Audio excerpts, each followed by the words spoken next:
Kisah orang rimba ditolak bank hingga terpaksa simpan uang 1,5 miliar rupiah dalam tanah di hutan.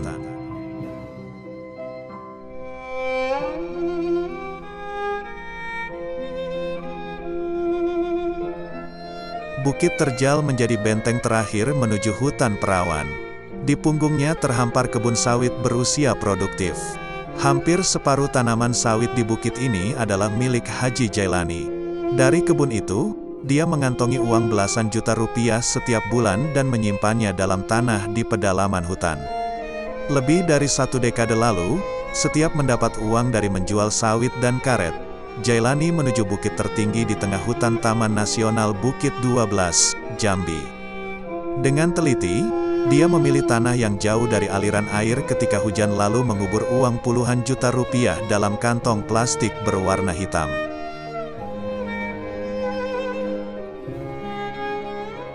Pada bagian atas kuburan uang itu, pria yang menerima penghargaan Kalpataru dari Presiden Susilo Bambang Yudhoyono pada tahun 2006 ini, membangun sudong atau pondok sementara, tempat orang rimba atau suku anak dalam tinggal. Bangunannya terbuat dari atap terpal, dengan lantai dari susunan kayu untuk memberi perlindungan kepada uang yang disimpan. Dia menyimpan uang di dalam tanah selama 2,5 tahun.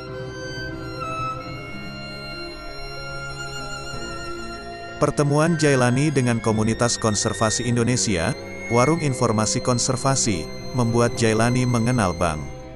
Kala itu, Jailani masih menyandang jabatan Tumenggung Air Hitam.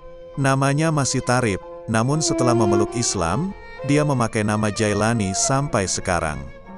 Setelah mengenal bank tempat menyimpan uang, lelaki yang berusia lebih dari 60 tahun membongkar tabungan dalam tanah.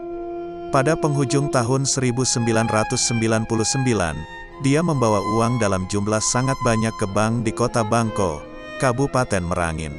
Saat dihitung jumlahnya mencapai angka 1,5 miliar rupiah. Namun, kala itu pihak bank menolak menyimpan uang Jailani karena persyaratan untuk menyimpan uang di bank belum lengkap. Saya tidak punya kartu tanda penduduk dan alamat rumah saya hutan.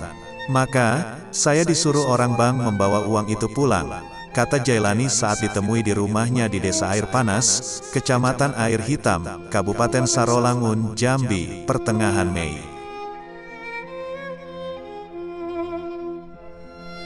Ekspresi kecewa terlihat pada muka lelaki rimba peraih kehati World ini, saat menceritakan peristiwa tersebut.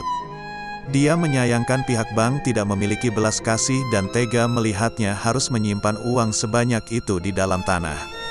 Tentu taruhannya nyawa, tidur di dalam hutan yang gelap dengan uang miliaran rupiah bersamanya. Dengan rasa takut, dia membawa uangnya pulang dan kembali memasukkan uang miliaran rupiah itu ke dalam tanah. Kali ini tidurnya menjadi tidak lelap, sebab kabar dirinya memiliki uang yang sangat banyak, telah tersiar hingga ke orang-orang yang tinggal di kampung transmigrasi yang berada di kaki Bukit 12. Beberapa bulan setelah ditolak bank, tepatnya awal tahun 2000 ada orang yang menawarkan kebun sawit. Tanpa berpikir panjang, dia langsung membelanjakan separuh uangnya untuk membeli kebun tersebut.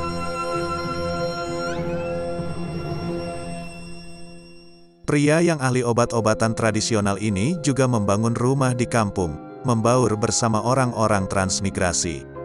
Kemudian dia menjadi mualaf pada 2009 dan pada tahun yang sama, pemerintah menerbitkan KTP untuknya. Tumenggung Tarip mengganti namanya menjadi Jailani. Setelah memiliki KTP, Jailani berangkat umroh pada 2010 dan baru bisa mewujudkan keinginannya untuk melaksanakan ibadah haji pada 2012 bersama istri. Setelah menetap di kampung, kebutuhan Jailani pun terus bertambah. Berbeda ketika tinggal di hutan, yang bisa makan dari alam. Sekarang kebutuhan hidup membengkak karena harus membayar listrik, pulsa, mengisi perabot rumah, dan memenuhi kebutuhan dapur selayaknya masyarakat umum.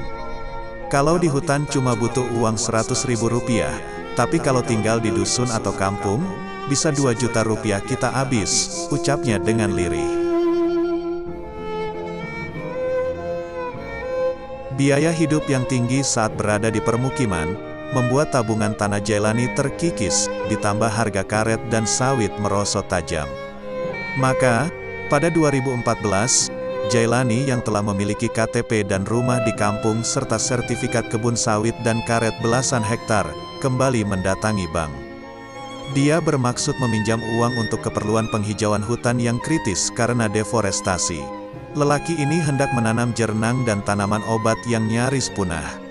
Sekali lagi saya ditolak bank karena tidak ada penjamin, atau orang yang dipandang kaya dan tinggal di kampung untuk menjamin Jailani saat meminjam uang, ujarnya. Orang rimba tidak pernah main-main dengan orang atau lembaga yang mengerti baca tulis dan pemerintah. Artinya, mereka tidak pernah berkhianat dalam perjanjian karena takut dihukum. Kami tidak pernah membuat utang, kalau tidak sanggup membayar, kata Jailani lagi. Dia disarankan pihak bank untuk membawa orang desa atau transmigrasi sebagai penjamin. Baru setelah ada penjamin, Jailani mendapatkan pinjaman uang sebesar 50 juta rupiah. Namun, dia harus menyerahkan sejumlah uang kepada penjamin sebagai ucapan terima kasih. Orang rimba belum dipercaya kalau menggunakan nama sendiri untuk meminjam uang maupun kredit motor. Harus pakai nama orang dulu, baru bisa. Kalau memang pembayaran lancar, pinjaman berikutnya bisa atas nama orang rimba, katanya.